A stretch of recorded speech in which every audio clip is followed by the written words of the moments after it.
अस्सलाम वालेकुम नाज़रीन, पॉलिसी मैटर्स में खुश आमदीद। नाज़रीन, अगले हफ्ते सुप्रीम कोर्ट के सामने कुछ अहम केसेस आने वाले हैं।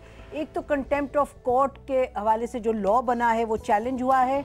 उसके साथ साथ 25 तारीख को प्राइम मिनिस्टर साहब पेश होंगे सुप्रीम कोर्ट में और उनसे फिर पूछा जाएगा कि स्विस अथॉरिटीज़ को उन्होंने ख़त लिखा या नहीं। लेकिन इससे हट के एक अगर आप ब्रॉडर पर्सपेक्टिव में देखें तो सुप्रीम कोर्ट के हवाले से जो उनकी अपनी अथॉरिटी है, जो उनके राइट्स हैं, जो कॉन्स्टिट्यूशनल राइट्स हैं और जो पार्लियामान के राइट्स हैं, उसमें एक डिबेट चल रही है।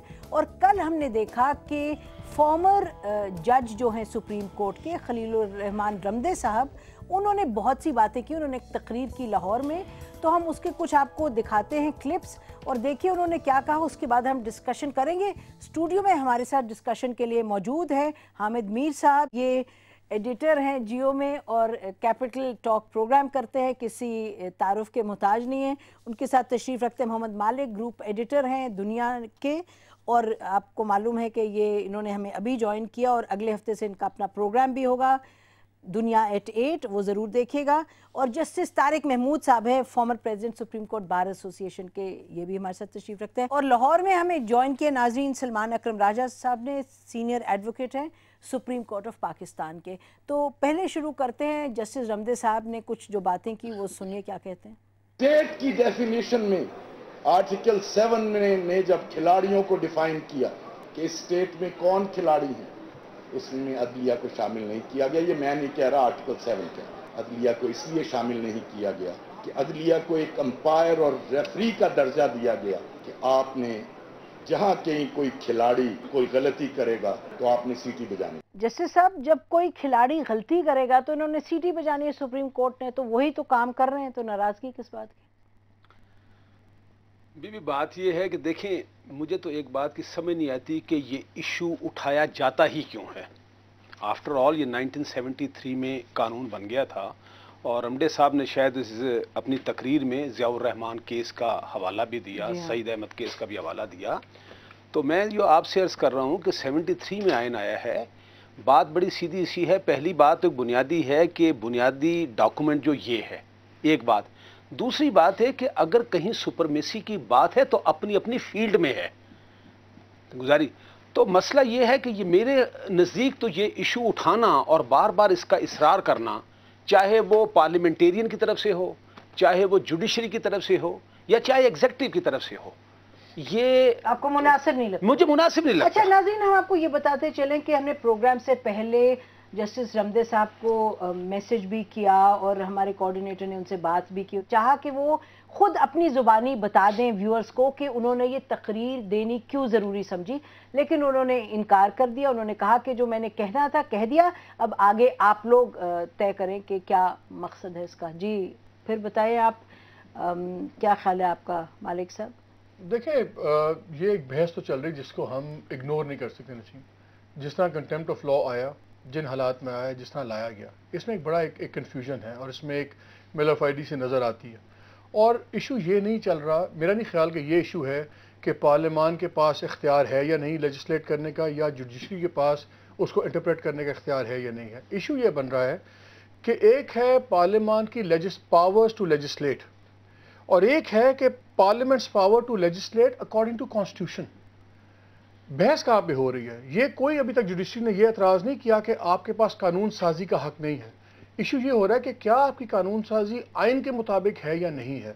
ये बड़ा इंपॉर्टेंट है इस फ़र्क को समझना, और इस पर सारा बहस है। जब हम गवर्नमेंट की बात सुनते हैं तो हमें तासुर ये मिलता है गवर्नमेंट के मिनिस्टर से या प्राइम मिनिस्टर की सुने कि हमें एक एब्सोल्यूट राइट है कि हम बस लॉ बना सकते हैं। आप लॉ बना सकते हैं मगर जो क्लैश में ना हो कॉन्स्टिट्यूशन के। अच्छा, और ये बात है इंटरेस्टिंग बात ये कर रहे हैं। मैं एक सेंटेंस में बैठ कर देखिए, मेरा पॉइंट जो सिर्फ इतना सा है, बड़ा सिंपल सा है, वजाहत की जरूरत नहीं। गुजारिश ये है, पार्लियामेंट है, जब उसको इख्तियार है कानून बनाने का, बुरा कानून बना रही है, अच्छा कानून बनना चाहिए, इसमें कोई शक नहीं है। बुरा कानून बना रही है ना, हमें नॉर्मल वे में चीज़ों को लेना चाहिए। बुरा कानून बना रही है, बना लिया, एक सेंटेंस और है। उसके बाद क्या है, अगर वो कॉन्फ्लिक्ट में बन रहा है, बुरा कानून बन रहा है, तो हमें ये बात भी तस्लीम करते हैं और करनी चाहिए कि अदलिया को जो है, अगर जब उसके पास जाएगा तो वो उसको देखे और अगर वो उसको इख्तियार है कि स्ट्राइक डाउन कर ले। मैं ये कह रहा हूं कि नॉर्मल पार्लियामेंट को इख्तियार है कानून बनाने का, بنانے میں برا قانون لیکن اختیار ان کو ہے. اسی طریقے سے عدلیہ کو بھی اختیار ہے اس کو سٹرائک ڈاؤن کا. لیکن ہر چیز میں ہم جب ہائپ کریٹ کر دیتے ہیں نا, ہر چیز میں ایک پورا پاکستان کے ایشوز کو چھوڑ کے اس ایشو پر لا دیتے ہیں, تو پھر اس کا مطلب ہے کہ ہم خامخواہ ٹکراؤ میں جا رہے ہیں جس کی ضرورت نہیں تھی. اس سٹیج پر ہم افورڈ نہیں کر سکتے, اتنے عذابوں میں پڑے ہوئے ہیں کہ اس قسم کی عیاشی. ضیاء الرحمان کا جو ججمنٹ کا والا ہے وہ تو 73 میں ہے, سب جگہ فالو ہوتا رہا ہے. چیف جسٹس صاحب کی اپنی ججمنٹ ہے آج تک. میرا پوائنٹ یہ ہے کہ ہم اچھا مثال کے طور پر کنٹمپٹ لا میں 25 پٹیشن داخل ہو گئی. ارے بھائی ایک داخل ہو گئی تھی مقصد, لیکن اب ہوا یہ کہ آپ لوگوں کی وجہ یہ ہے کہ جب میں بھی پٹیشن داخل کر دوں گا میرا نام بھی پٹیشن میں آئے گا, میں بھی اس پاکستان میں. ہمارے لوگوں کی وجہ. اچھا حامد یہ بتائیں کہ دیکھیں جو براڈر انہوں نے جس طرح سے اس کو فریم کیا, انہوں نے کہا باقی سب کھلاڑی ہیں, ہم امپائر ہیں. اس سے ہم اتفاق کرتے ہیں. دیکھیں بات یہ ہے کہ جسٹس طارق محمود صاحب ایک ریٹائرڈ جج ہیں, خلیل الرحمان رمدے صاحب ایک ریٹائرڈ جج ہیں. خلیل الرحمان رمدے صاحب سپریم کورٹ کے سٹنگ ججوں کے نمائندے تو ہیں نہیں ہیں, وہ ریٹائر ہو چکے ہیں, اپنی ایک ذاتی رائے کا اظہار کر رہے ہیں. انہوں نے پچھلے ایک ہفتے میں 2-3 جگہ پہ جا کے لیکچر دیا, مجھے پتا ہے کہیں لیکچر رپورٹ ہوا ہے, کہیں پہ نہیں ہوا رپورٹ. تو جو انہوں نے بات کی ہے بڑی ایک کامن سینس کی بات ہے کہ انہوں نے کانسٹیٹیوشن آف پاکستان کے آرٹیکل 7 کا حوالہ دیا ہے اور وہ کہہ رہے ہیں کہ جی سپریم کورٹ ریفری ہے. تو مجھے تو اس پہ کوئی اعتراض نہیں ہے, ایک ریفری ہے. اور اعتراض مجھے اس بات پہ ہے کہ ہماری جو گفتگو ہے اس گفتگو سے تاثر یہ مل رہا ہے جیسے خلیل الرحمان رمدے صاحب جو ہیں وہ سپریم کورٹ آف پاکستان کے اسپوکس پرسن ہیں اور ہم سپریم کورٹ آف پاکستان پہ اٹیک کر رہے ہیں. بھئی وہ ریٹائرڈ جج ہیں. کس کو تاثر یہ ملا ہے؟ آپ کو مل رہا ہے؟ مجھے ملا ہے تاثر. اچھا نہیں اٹیک نہیں حامد, یہ تو بڑی میرا خیال ہے بات غیر مناسب ہوگی. مجھے تاثر ملا. دیکھیں نا یہ تو نہیں, آپ اس کو ڈسکشن کو غلط فریم کر رہے ہیں کیونکہ جب یہ بات سے آپ انکار نہیں کر سکتے. مالک آپ بتائیں کہ اس وقت پاکستان میں عدلیہ کا اور مقننہ کے حوالے سے ایک ڈیبیٹ چل رہی ہے. خلیل الرحمان رمدے صاحب کس کے نمائندے ہیں؟ اچھا تو ناظرین آپ کو دکھا دیتے ہیں, سوری ہم سلمان صاحب آپ کے پاس آتے ہیں, لیکن ناظرین ہم آپ کو کلپ دکھا دیتے ہیں جس میں رمدے صاحب فرما رہے ہیں سپریم کورٹ ہے, ہماری یہ پاور ہے اور یہ پاور ہے. قانون کی تشریح questions of law shall be decided by the Supreme Court under Article 189 and by the High Courts under the powers given to the High Courts under Article 201, and the law declared by these courts shall be binding in their respective jurisdictions. آئین جا کے پڑھیے, یہ میں نہیں کہہ رہا آئین پہ. اچھا دیکھیں حامد, یہ تو بات مناسب ہوگی کہنے کہ وہ سپریم کورٹ کے بہاف پر, یعنی یہ نہیں کہ چیف جسٹس یا کسی انڈیویجول کے, وہ اپنے انسٹیٹیوشن کے بہاف پر بات کر رہے ہیں نا کہ یہ ہمارے رائٹس ہیں, یہ ہماری اتھارٹی ہے. سلمان اکرم راجہ صاحب آپ بھی گفتگو سن رہے ہیں یہ, اور آپ نے رمدے صاحب کی تقریر بھی سنی ہوگی, اور اس کو اس طرح سے فریم کرنا کہ ہم ریفری ہیں, باقی سب کھلاڑی ہیں اور ہمارا جو رول ہے وہ ہم ادا کر رہے ہیں, اس میں ناجائز حکومت اور سیاستدان اس چیز کو بگاڑ رہے ہیں, اس ڈیبیٹ کو. دیکھیں ایک حد تک تو یہ بات درست ہے کہ عدلیہ جو ہے وہ ایک امپائر کا رول ضرور ادا کرتی ہے. آرٹیکل 7-8 کا انہوں نے حوالہ دیا, لیکن آرٹیکل 7 میں جو اسٹیٹ کی ڈیفینیشن دی گئی ہے وہ صرف آئین کے چیپٹر 2 کی حد تک محدود ہے. ایسا نہیں ہے کہ عدلیہ کوئی بالکل ریاست سے باہر کھڑا ہوا ایک ادارہ ہے جس کا باقی ریاستی اداروں سے کوئی تعلق نہیں ہے. عدلیہ کا کام آئین نے متعین کر دیا. عدلیہ کا کام ہے یہ دیکھنا کہ کیا کوئی قانون آئینی حدود سے تجاوز تو نہیں کر رہا, کیا حکومت اپنے اختیارات کے استعمال میں کوئی ایسا عمل تو نہیں کر رہی جو انریزنیبل ہے, آربٹری ہے, جو قوانین ہیں ان سے ماورا ہے. حکومت کی طاقت بالآخر کسی قانون سے پھوٹتی ہے. تو یہ تمام کام تو عدلیہ کے کرنے والے ہیں, اور اس حد تک عدلیہ باقی اداروں سے الگ کھڑی ہوتی ہے اور ایک امپائر کا رول ادا کرتی ہے. لیکن یہاں جو اب ہمارا ایک جو پس منظر ہے اس گفتگو کا, اس میں جو سوال اٹھایا جا رہا ہے وہ یہ ہے کہ کیا عدلیہ کے جو اپنے احکامات ہیں ان کے ذریعے کیا کوئی ایک سیاسی ایک جو عمل ہے اس میں دخل اندازی کی جا رہی ہے. یہ ایک سوال ہے جو اس وقت پاکستان میں اٹھا ہوا ہے. ہم اخباروں کے اداریے دیکھیں, ہم آپ ایڈ پیسز دیکھیں تو یہ سوال تواتر سے اٹھایا جا رہا ہے. اور اس حوالے سے اگر دیکھا جائے تو پھر عدلیہ ایک تمام جو ریاستی عمل ہے اس کا ایک حصہ ہے, اور عدالتی فیصلے جو ہے بہرحال وہ ایک تمام بڑے عمل کا حصہ ہیں. ان فیصلوں میں معاملہ جو ہے کبھی اس طرف جاتا ہے کبھی اس طرف جاتا ہے, اس کے سیاسی اثرات ہیں. سوال اٹھتا ہے کہ کیا یہ بالکل ایک غیر جانبدارانہ طور پہ عمل چل رہا ہے یا نہیں چل رہا. یہ تمام بحث اس وقت ملک میں اٹھی ہوئی ہے. جو رمدے صاحب نے حوالہ دیا ضیاء الرحمان کیس کا, وہ میرے لیے بڑا ایک دلچسپ حوالہ ہے. دیکھیے ضیاء الرحمان کیس کی پاکستان کی آئینی تاریخ میں ایک خاص اہمیت ہے. थोड़ा सा अगर आप मुझे मौका दें तो मैं वो अहमियत बयान करना चाहूँगा। जब आसमा जिलानी के केस का फैसला आया, हुमूद रहमान साहब ने वो फैसला लिखा सन 72 में, तो उन्होंने अपने फैसले में बाज़ ऐसे जुमले लिखे जिससे ये लगता था कि आईन पाकिस्तान जो है वो करारदाद मकासद के मातहत है। ग्राउंड नॉर्म तक का लफ्ज़ जो है वो इस्तेमाल हो गया उस जजमेंट में कि आईन करारदाद मकासद जो है वो एक तरह से फाउंडेशन है उसकी। बल्कि वजाहत की फिर हुमूद रहमान साहब ने ज़ियाउर रहमान के केस में और कहा कि नहीं, करारदाद मकासद तो सिर्फ एक प्रियम्बल है, ये आइन का हिस्सा नहीं है। मैंने कभी नहीं कहा कि ये ग्राउंड नॉर्म है, ये आइन से मावरा आइन को कंट्रोल करने वाली कोई दस्तावेज़ है।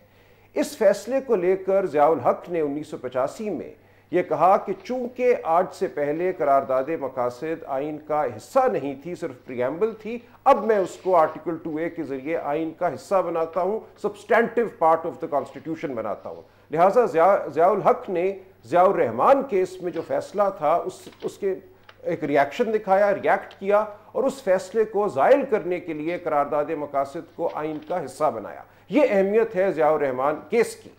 और अब जब हम ज़ियाउर रहमान केस का हवाला देते हैं, मुल्क में इस वक्त भी ये बहस छिड़ी हुई है कि क्या जो पार्लिमान की ताकत है आइनी तरमीम करने की, ये बिल्कुल एक मुख्तलिफ नौइयत की ताकत है आम कानून साजी के मुकाबले में, तो क्या हम आइन साजी या आइन में तरमीम करने की ताकत को भी किसी तरह करारदाद मकासद के ताबे कर सकते हैं? ये कह सकते हैं कि जो उसूल करारदाद मकासद में बयान कर दिए गए। अच्छा देखिए, ये आपने जी एक्सप्लेन कर दिया है अच्छे तरीके से, डिटेल में। नाज़रीन, इस पॉइंट पर हम एक ब्रेक लेते हैं, ब्रेक के बाद इसी गुफ्तगू को जारी रखेंगे। Please stay with us. ये बहस सिर्फ कुछ सियासी मकासद के लिए लोगों को गुमराह करने के लिए की जा रही है कि कौन बाला है, कौन अरफा है, कौन आला है।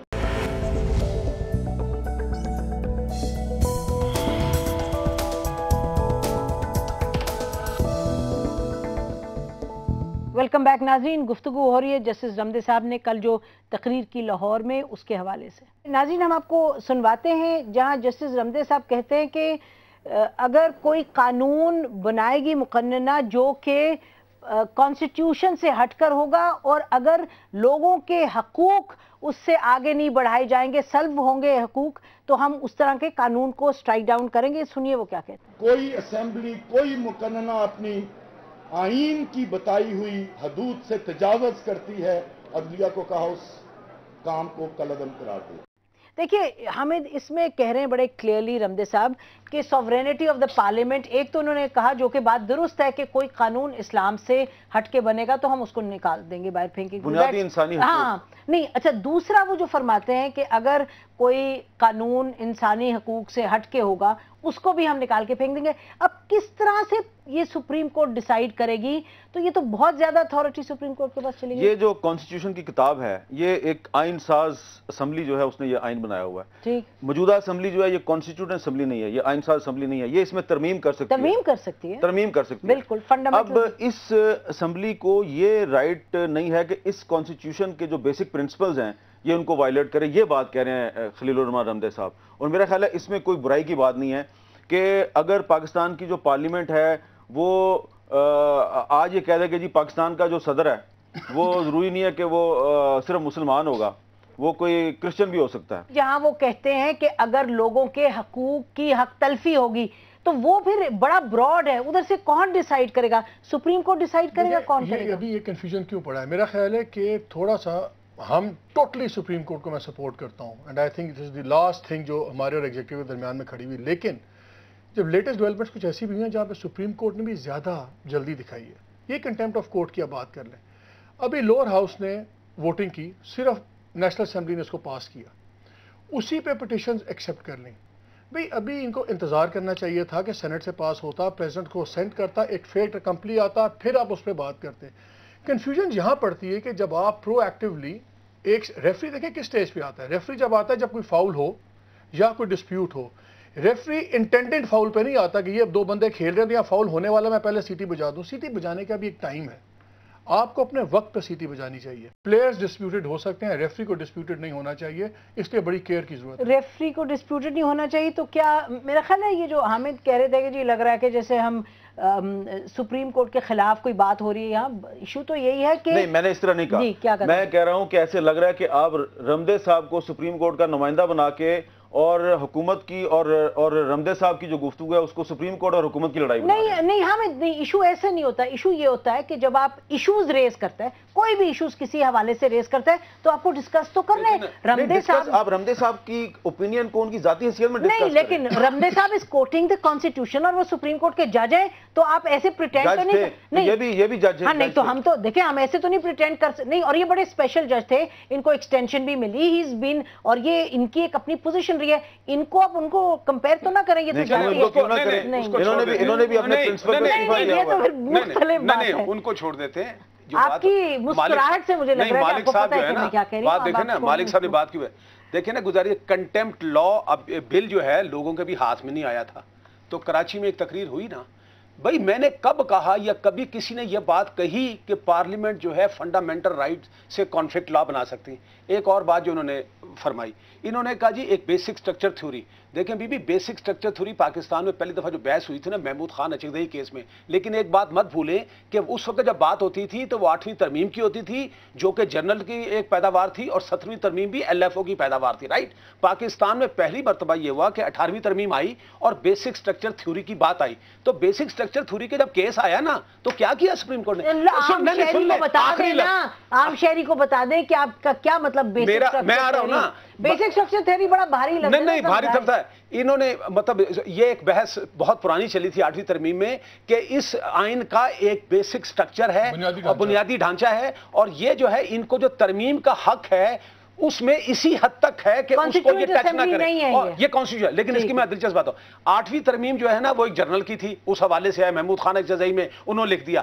بیسک سٹرکچر پر تو ارشاد حسن خان جیسے آدمی نے بھی ججمنٹ دے دی، اور ارشاد حسن خان صاحب کا سارا آپ کے سامنے لائیو. لیکن اہم بات یہ، پہلی مرتبہ 18ویں ترمیم آئی تو یہ سوال آیا کچھ مطلب پوائنٹس کے حساب سے کہ یہ پارلیمنٹ جو ہے یہ بیسک سٹرکچر میں چیزیں آتی ہیں، اس کو نہیں لا سکتی. کیس گیا سپریم کورٹ میں. اب دیکھیں نا سپریم کورٹ نے کیا کیا. سپریم کورٹ نے صرف یہ کیا کہ ان کا کنسرن تھا صرف اپنے ججز کی ٹوٹل اپنی اتھارٹی اپنے پاس رکھنا چاہتے تھے، تو انہوں نے باقی کیس آج بھی 18ویں ترمیم کا پڑا ہوا ہے. بیسک سٹرکچر کا سوال ہے، بھائی آپ کیوں فیصلہ نہیں کرتے؟ کیا کہ انہوں نے اس کو ریمانڈ کر دیا اس کے پاس، ان وے ریمانڈ ہی کہوں گا، پارلیمنٹ کے پاس، اور کہا کہ ججز کی اپوائنٹمنٹ کے یہ تحفظات ہیں. ٹھیک ہے. اور اس کے بعد 19ویں ترمیم آ گئی. جب 19ویں ترمیم آ گئی، اب یہ بڑی دلچسپ بات ہے، دیکھیں نا گزارش ہے، ججز کی اپوائنٹمنٹ بڑا سیریس ایشو تھا.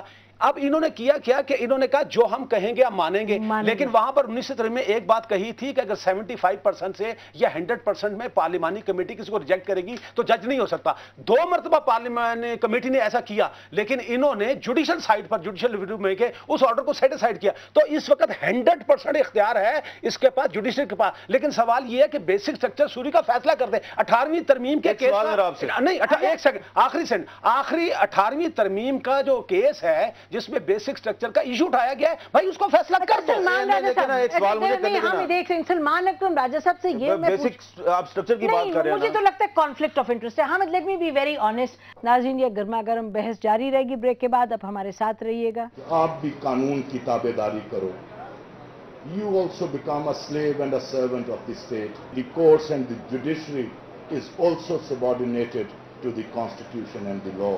اور وہ قانون کے مطابق اپنا کام کریں گی جو آئین نے ان کو بتایا.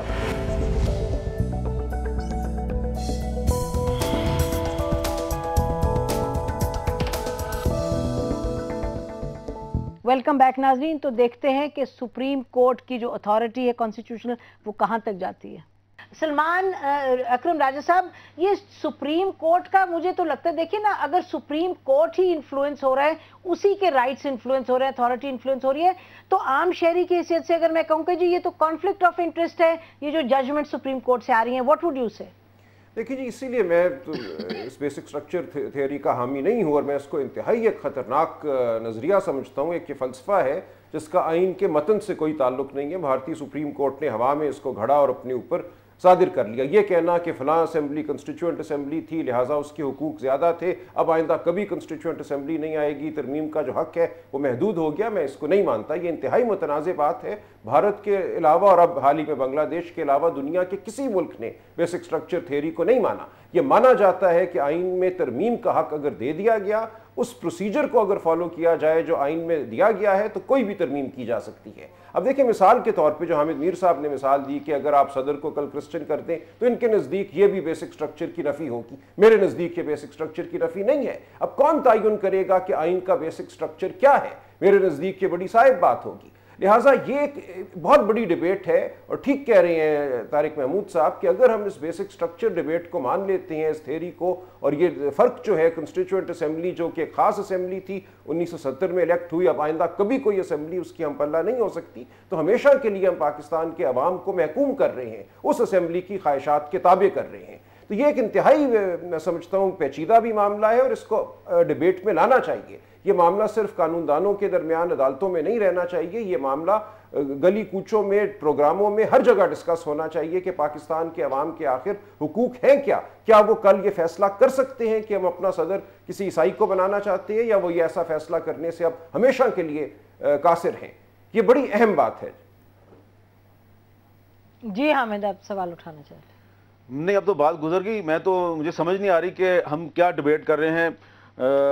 یہاں پہ مسئلہ سارا جو ہے اس کی جڑ جو ہے سارے مسئلے کی NRO ہے نا، تو مجھے بتائیں جیسے طارق صاحب کہ NRO جو ہوا تھا کیا وہ آئین کے مطابق تھا؟ کیا وہ بنیادی انسانی حقوق کے مطابق تھا؟ کیا اس میں سپریم کورٹ کا فیصلہ جو ہے وہ بہت ظلم ہو گیا، بہت زیادتی ہو گئی ہے، اور اس فیصلے پہ عمل درآمد نہ کر کے حکومت جو ہے وہ انسانی حقوق کا بہت بڑا تحفظ کر رہی ہے؟ دیکھیں نا، ججمنٹ آ گئی، پارلیمان نے بھی اسی مطلب اس میں ریمانڈ کیا گیا، لیکن پارلیمنٹ میں اس کو ویلیڈیٹ نہیں کیا۔ آپ یہ مانتے ہیں نا فساد کی جڑ NRO ہے؟ فساد دیکھیں نا، فساد مزارش ہے، لیکن ایک اور بات ہے، دیکھیں نا پھر دوسری بات ہے، آفٹر آل جو وہ ایشو ہے اس کو ہم نے ریزالو تو کرنا ہے نا۔ اب اس ریزالو میں سپریم کورٹ نے خود 6 آپشن دے دیے۔ ایک دفعہ ایک پرائم منسٹر گھر چلا گیا، ایشو اپنی جگہ ہے، تو بات بڑی سیدھی سی ہے کہ عدالتیں نے جو فیصلہ دینا ہے تو عدالتیں اب یہ دیکھیں۔ میرے نزدیک تو اگر اس وقت جو ہے پرائم منسٹر نے جانا مناسب سمجھا اور امپلیمنٹ کرنا مناسب سمجھا تو یہ ساری بحث کا مقصد صرف اور صرف جو NRO ہے اس کو آپ سپورٹ کرنے کی کوشش کر رہے ہیں۔ ہم کیوں سپورٹ کریں گے؟ آپ کون؟ آپ سارے جو کہہ رہے ہیں جی سپریم کورٹ نے یہ غلط کر دیا، یہ تو بہت ہی سمپلسٹک بات ہے، یہ بالکل غلط بات ہے۔ یہ آپ اس پہ آ کے موٹیوز آپ نہیں اسکرائب کر سکتے۔ میرا خیال ہے بحیثیت پاکستانی کے ہمیں لگتا یہ ہے کہ یہ بہت بڑا سوال ہے۔ آپ یہ اس چیز سے انکار کر سکتے ہیں کہ اس وقت ملک میں یہ سوال اٹھ رہا ہے کہ کس ادارے کے کتنے حقوق ہیں۔ اس وقت ملک کا سب سے اہم سوال یہ ہے رول آف لا۔ جی تو رول آف لا ہے نا، رول آف لا جو ہے، رول آف لا کو کون وائلیٹ کر رہا ہے؟ سپریم کورٹ وائلیٹ کر رہی ہے یا گورنمنٹ وائلیٹ کر رہی ہے؟ بتائیں آپ۔ سپریم کورٹ مطلب کہ سپریم کورٹ کے حوالے سے سوال اٹھ رہے ہیں، مطلب مالک بات کریں کہ عدلیہ کے فیصلوں پہ عمل درآمد کون نہیں کر رہا؟ اچھا، عدلیہ کے سارے فیصلے بیونڈ کوسچن ہیں؟ جب میں نے سوال آپ سے کیا ہے کہ عدلیہ کے فیصلوں پہ کون عمل درآمد نہیں کر رہا، دیکھیں اس میں کچھ سوال ہیں جو حکومت اٹھا رہی ہے اور نہیں فیصلوں پہ عمل کر رہی ہے۔ تو آپ حکومت کو صحیح سمجھتی ہیں؟ حامد ایک سیکنڈ حامد، آپ دیکھیں نا اس کو، یہ آپ اس ڈیبیٹ کو ذرا ایک طریقے سے چلائیں، اس کو یو ورسز می۔ ایک سیکنڈ، آپ یہ نہ کہیں کہ آپ حکومت کو صحیح، نہیں دیکھیں نا، یہ تو ہم نے سوال اٹھانے ہیں اور بالکل اٹھائیں گے۔ آپ اپنے پروگرامز میں بھی سوال اٹھاتے ہیں، ہم بھی اٹھائیں گے۔ ایشو یہ نہیں ہے کہ ہم حکومت کے ساتھ ہیں یا اگینسٹ ہے، یہ بڑا یہ this is a wrong division, it's not for اور اگینسٹ دا گورنمنٹ۔ کمال ہے، اب میں کہوں گا دوستی کس کی حکومت کے ساتھ، میری تو نہیں ہے۔ کھل کے کر بھی رہی ہے سپورٹ اور آپ مان بھی نہیں رہے۔ نہیں، میرا خیال ہے کہ یہ غلط بات ہے، یہ بالکل نہیں، حکومت کو سپورٹ کرنے کی بات، دو اینکرز کو نہیں بیٹھنا چاہیے پروگرام میں، بس یہ تو طے ہو گیا۔ نہیں، یہ دوست ہے میرا، کوئی بات نہیں، ایسی کوئی بات نہیں ہے، لیکن بات یہ ہے کہ سوال تو ہم اٹھائیں گے۔ اب مثلاً اگر ججز، میں نے بھی سوال اٹھایا ہے، ہاں نہیں، کیا فساد کی جڑ NRO تہمت لگا دی، آپ نے تو تہمت لگائی، آپ نے کہا ہے آپ حکومت کے اگینسٹ ہیں اور آپ سپریم کورٹ میں تہمت لگا رہے ہیں۔ آپ لوگ دو ایشوز مکس کر رہے ہیں، آپ لوگ سپریم کورٹ میں تہمت لگا رہے ہیں۔ ہم سپریم کورٹ کے حوالے سے سوال اٹھائیں گے، نہیں چلیں، اب آپ کی بات تو آخری لفظ نہیں ہو سکتا، that is your opinion, that is our opinion. دو بحثیں ہم مکس کر رہے ہیں، ایک ہے اسپیسیفک انسٹنس جس طرح حامد بات کرے، اسپیسیفک NRO کا سٹیٹس کیا، اس کا کیا کانسیکوینسز، کیا امپلیکیشنز ہیں۔ ایک بحث ہو رہی ہے جنرلائزڈ کہ کیا چیز کس طرح ہو رہی ہے۔ آئی تھنک جس طرح سلمان نے بات کی، اٹس ویری پرٹیننٹ کہ یہ جو ایشو بیسک سٹرکچر کا ہے، اسپرٹ آف کانسٹیٹیوشن، یہ بڑا ہی کویشچن ہے جو سیٹل ہونے والا ہے، کیونکہ میری بھی لاجک یہ کہتی ہے کہ وہ قانون نہیں بننا چاہیے جو فنڈامنٹل رائٹس کے مخالف ہو، جو فنڈامنٹل رائٹس کو ڈیفائی کرتا ہو۔ کوئی ایک پارلیمنٹ کو دوسری کے اوپر سپیورٹی نہیں ہو سکتی، ورنہ تو آپ ایک اس کے آپ ہمیشہ کے لیے پھر وہی عقل کل وہ تو نہیں تھی نا، تو پھر वो तो जो हामिद कह रहे हैं कंस्टिट्यूएंट असेंबली है, आप देखिए प्रॉब्लम क्या हो रहा है। पार्ट ऑफ, मैं पार्शली इस बात से एग्री करता हूँ कि एक तो प्रिंसिपल ऑफ जस्टिस है, तय कर लिया जाए कि फाइनल वर्डिक्ट, मेरे कल परसों भी प्रोग्राम में भी कहा था, मैं लिखता भी हूँ कि जब तक ये अदालत है और जब तक फैसले हैं गलत हैं या सही हैं, गवर्नमेंट को एक्सेप्ट करने होंगे। अगर आपको इन अदालतों का रवैया पसंद नहीं, आप समझते हैं जजेस गलत हैं, या तो आप कानून बदलें या आप अदालत बदलें। लेकिन जब आप ये कहते हैं कि हम इस सुप्रीम कोर्ट को एज ए सुप्रीम कोर्ट मानते हैं, तो राइट और रॉन्ग, ये जैसा माँ बाप की बात होती है, या तो आप आँख हो जाएं, घर छोड़ के चले जाएं, वरना अगर आप उनको माँ बाप मानते हैं तो आप उनकी बात माने, गलत या सही आपको मानने पड़ते हैं। सिंपली कहीं तो the buck has to stop somewhere. ये तो नहीं हो सकता कि क्योंकि हुकूमत को 4 एतराज़ात हैं तो इसलिए मैं ये फैसला मानूंगा, मैं 2 फैसला मान लूंगा, 3 नहीं मानूंगा। ये पिक एंड चूज नहीं है, आपको हर फैसला मानना है, सही है या गलत है। जी नाज़रीन, मसला तो पेचीदा है, इसमें बहुत सी राय हैं and people feel very strongly about it. बहरहाल इस डिस्कशन को जारी रखेंगे, आप हमारे साथ रहिएगा। ये बहस सिर्फ कुछ सियासी मकासद के लिए लोगों को गुमराह करने के लिए की जा रही है कि कौन बाला है, कौन अरफा है, कौन आला है।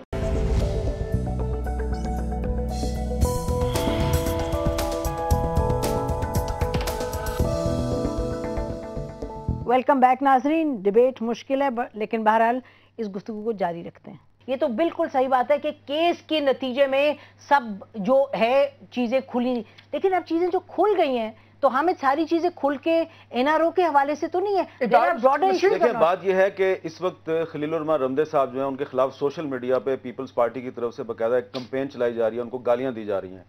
इस सूरत हाल में अच्छा, हमने उसको नहीं, देखा आपने नहीं देखा, मैंने तो देखा ना, तो इसलिए मैं उस चीज को ज़हन में रख के I don't want to become part of a campaign against justice Khalilur Rehman Ramday. और वो कैंपेन कौन चला रहा है? वो परवेज मुशर्रफ का साबिक तर्जुमान फवाद चौधरी चला रहा है, जो क्या पीपल्स पार्टी का तर्जुमान बन चुका है। हामिद उस तक तो टोटली आपसे एग्री करते हैं। मैं इस कैंपेन का हिस्सा नहीं बनना तो लेकिन हामिद, आपको ये लग रहा है कि ये यहाँ बैशिंग हो रही है, यहाँ आपके पास लॉयर्स बैठे हैं, आप बैठे हैं, इसमें बैशिंग तो नहीं?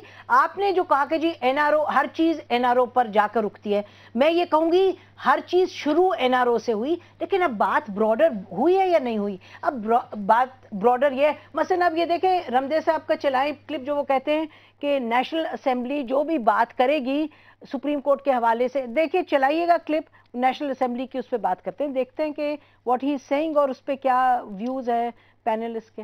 जो पार्लियामेंट को कोई इख्तियार नहीं देता कानून के वो कोई ऐसा कानून बनाए जिससे सुप्रीम कोर्ट की जो इख्तियारात हैं वो महदूद कर दिए जाएं, ये ममानियत है।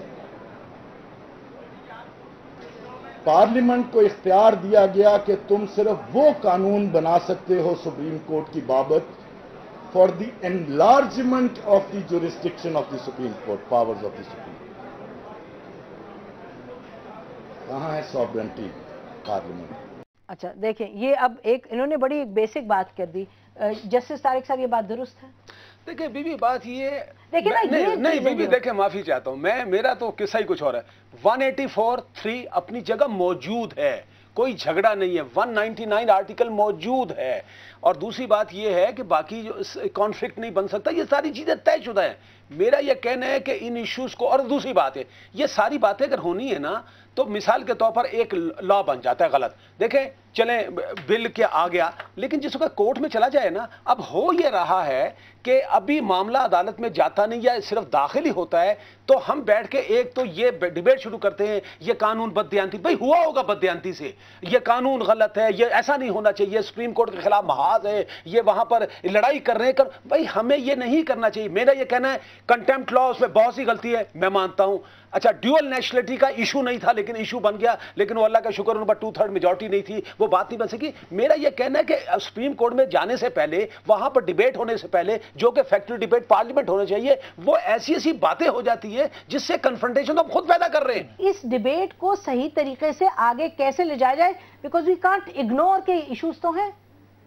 नहीं, बिल्कुल ठीक बात है। मैं तो जो आपके प्रोग्राम का मकसद समझाऊं वो यही था कि जो बुनियादी इश्यूज हैं इदारों के इख्तियारात के हवाले से, जुडिशल रिव्यू के हवाले से, उनके हवाले से कुछ गुफ्तगू की जाए।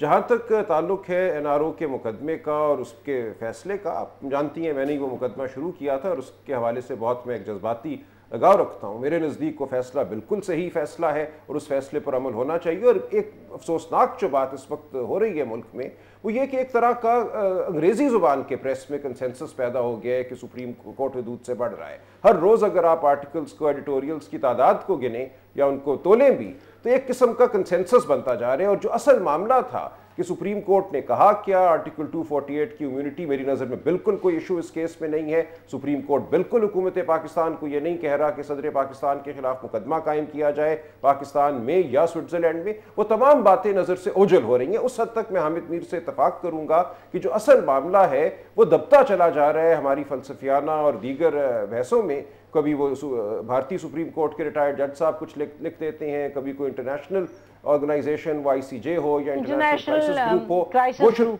तो इसलिए हम असल जो एक इशू है उससे हमारी नज़र हट रही है। और सुप्रीम कोर्ट का जो एक असल मौक़िफ़ था कि करप्शन के खिलाफ लड़ाई की जाए और जो कोई भी उसमें मुलव्विस है उसको कानून के सामने जवाबदेह किया जाए, वो चीज़ नज़र से हट रही है। ये आ रहा है कि सुप्रीम कोर्ट ने एक नया तरीका वज़ा कर लिया है इलेक्टेड हुकूमत को घर भेजने का। ये तमाम बातें मैं समझता हूँ एक तरह से सुप्रीम कोर्ट पर मनफी असर सुप्रीम कोर्ट की शोहरत पर डाल रही हैं।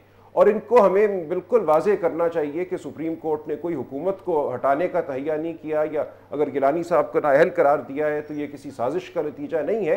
आइन की वाज़े वो तो चीफ जस्टिस साहब ने कह दिया क्वेटा में बड़ी क्लियरली कि कोई उनके ऐसे इंटेंशन नहीं। इनफैक्ट उन्होंने तो ये कहा कि अगर कोई इस तरह का सोच भी रहा है तो supreme court will not let that happen. जी सुप्रीम कोर्ट पे क्यों इतना इशू बन रहा है, ये लोग रियलाइज नहीं कर रहे। पहली बारी सुप्रीम कोर्ट है जो जेन्युइनली इंडिपेंडेंट सुप्रीम कोर्ट है।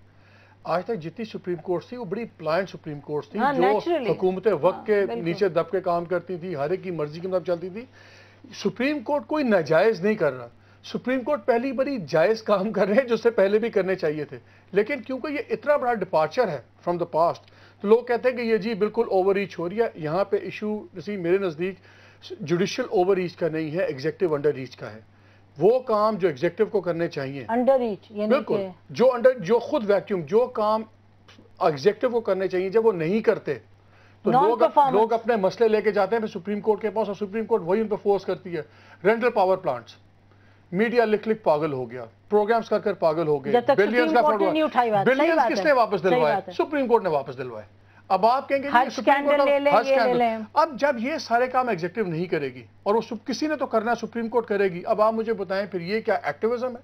अच्छा, तो हामिद, जब ये सब सवाल उठेंगे और सुप्रीम कोर्ट आएगी, इनमें एक्टिव होगी, तो क्या ब्रॉडर सवाल नहीं उठेगा कि जी सुप्रीम कोर्ट की अथॉरिटी क्या? और जैसे आप कह रहे हैं कि पीपल्स पार्टी वाले एक काउंटर कैंपेन चलाएंगे, तो उसमें तो फिर डिस्कस तो करना पड़ेगा ना, ताकि कंसेंसस आए कि जी ये पार्लियामेंट जो है उसकी जो परफॉर्मेंस है, जो एग्जीक्यूटिव है उसकी परफॉर्मेंस है, और सुप्रीम कोर्ट जो है उसकी परफॉर्मेंस है। देखिए, बात यह है कि सुप्रीम कोर्ट इस वक्त पाकिस्तान के जो मजलूम लोग हैं ना, और खासतौर पर जो छोटे सूबे हैं, उनकी आखिरी उम्मीद है। ठीक है, आप बलूचिस्तान में चले जाएं, बलूचिस्तान का मसला हल करना हुकूमत का काम था, लेकिन ये काम भी सुप्रीम कोर्ट जो है उसको करना पड़ रहा है। अब ये जो कैंपेन चल रही है, जो इंग्लिश प्रेस का जिक्र किया है सलमान अकरम राजा साहब ने, इसके पीछे कौन है? आप भी इस्लामाबाद में रहती हैं, यहाँ पे जो गोरे डिप्लोमेट हैं, ये रोजाना हमारे सामने बैठ के सुप्रीम कोर्ट के चीफ जस्टिस को क्रिटिसाइज करते हैं कि जी ये टेररिस्टों को लापता अफराद करार दे के वहां से निकालने के चक्कर में। अब बलूचिस्तान में कौन सा टेररिस्ट है? वो टेररिस्ट हैं। वहां पे जो लोगों को मिसिंग वहां पे मार मार के फेंका जा रहा है, वो टेररिस्ट हैं।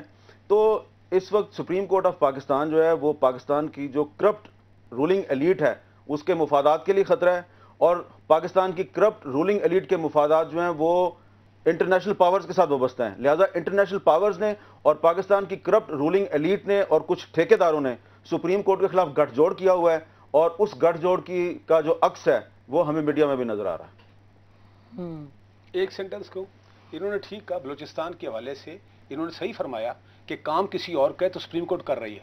तो बात तो बड़ी सीधी है, या तो वो पॉलिटिकल इशू है एग्जेक्टिव। यही मेरा पॉइंट है कि सुप्रीम कोर्ट वो काम करे जो उनकी मैंडेट में आता है। जब वो वहां पर काम करेंगे तो उसमें प्रॉब्लम तो होंगे। देखें ना, आफ्टर ऑल ट्राइकॉटमी पावर जो है ना, सुप्रीम कोर्ट का काम ये तो नहीं है कि पॉलिटिकल इशू को रिजॉल्व करे, बड़ा अच्छा काम करे, फंडामेंटल राइट्स का, मिसिंग पर्सन लेना चाहिए। लेकिन मेरा रोना ये है कि ये एग्जेक्टिव काम क्यों नहीं करती? ये काम एग्जेक्टिव कह रहे। लेकिन कराची में जब सुप्रीम कोर्ट, जब चीफ जस्टिस गए, उन्होंने बैठे, उन्होंने पूरी हेयरिंग हुई, उसके बाद जजमेंट आई, लेकिन देखें कराची में हो क्या रहा है। 119 लोग मारे गए हैं इसी महीने में, तो मतलब कि सुप्रीम कोर्ट के टेक अ पोजीशन, लेकिन हुकूमत की नॉन परफॉर्मेंस को तो रिप्लेस नहीं। इसीलिए हम कह रहे हैं कि पाकिस्तान के पब्लिक को, इस एग्जीक्यूटिव को मजबूर करना चाहिए कि भाई जो तुम्हारा काम, सुप्रीम कोर्ट के बैठे 17 जज, पाकिस्तान के जो लोग हैं 18 करोड़, हर आदमी जाके दरख्वास्त दे रहा है। मैं ये कह रहा हूं ये नहीं चलेगा। असल काम हमें जो करना है, अगर हमने इस सिस्टम को चलाना है और सुप्रीम कोर्ट, फिर रमदे साहब जो कह रहे हैं सही कह रहे हैं। नहीं, रमदे साहब को छोड़ देना, रमदे साहब कुछ नहीं कह रहे, ये आइन में 1973 से लिखा हुआ है। रमदे साहब आइन की क्लॉज बता रहे हैं भाई, हमने कब कहा, मैंने कभी कहा कि पार्लियामेंट जो है कॉन्फ्लिक्ट में कानून बना सकती है? मैंने कभी ये बात कही? बात बड़ी सीधी है, आप उन बातों को ला रहे हैं जिस पर कोई झगड़ा नहीं है। आप गुजारिश है, इस वक्त सवाल आप ये नहीं के नहीं, देखिए ना, इस वक्त जो इशू उठा जा रहा है जिसको, और फिर एक और बात भी कही कि वकीलों को कहा कि तुम तैयार हो जाओ और ये फलाना है, पहले भी कहा था, सोए नहीं है सारी। देखिए ये इसकी नहीं, यहाँ भी कुछ कहा गया है जो रिपोर्टिंग। मेरा कहना है कि इसकी जरूरत इस तरीके से नहीं। जिस वक्त इस तरीके की बात होगी तो देखिए फिर लोगों को तो मौका मिलेगा। फिर फवाद चौधरी जैसे लोग जो हैं वो तो आए इसी चक्कर में। मेरा ख्याल है कि सुप्रीम कोर्ट को कोई ऐसा मौका ही नहीं देना चाहिए जो पॉसिबली उनके खिलाफ कोई दुश्मन भी आवाज उठा सके। बाकी इन्होंने कहा सारे खिलाफ है। और भाई मेरी तो पहचान जुडिशरी है, अगर मुझे इसमें जुडिशरी निकाल दे तो बीबी मुझे कौन पूछता है? मैं देखिए ना, अब कितने अफसोस की बात है कि आज फवाद चौधरी और आपका मौक़िफ़ एक नहीं, देखे ना, ये आप ज्यादती कर रहे हैं ना, देखे ना, बिल्कुल शैतानी नहीं है, ज्यादती कर रहे हैं। हाँ, ज्यादती कर रहे हैं, बिल्कुल ज्यादती कर रहे हैं। चले नाज़रीन, अब ये देखिए, ये डिबेट जो है ये बहुत लंबी है और इसमें हामिद मीर साहब जैसे लोग हैं उनका भी व्यू है, जस्टिस तारिक साहब का व्यू है, और अब मैं नाम नहीं लेती क्योंकि वो हमारे सामने नहीं है, लेकिन सोशल मीडिया पे जैसे हामिद कह रहे हैं वहाँ भी कैंपेन चल रही है। हमारा ख्याल है कि ये डिबेट ख़त्म नहीं होने वाली, ये डिबेट चलेगी, क्योंकि इसका ताल्लुक एक तरफ कानून की बालादस्ती से है और दूसरी तरफ पाकिस्तान की जो सियासी सूरत हाल है उससे भी है। तो आने वाले दिनों में बहरहाल हम इस डिबेट पर नज़र रखेंगे। बहुत शुक्रिया, खुदा हाफिज़, पाकिस्तान जिंदाबाद।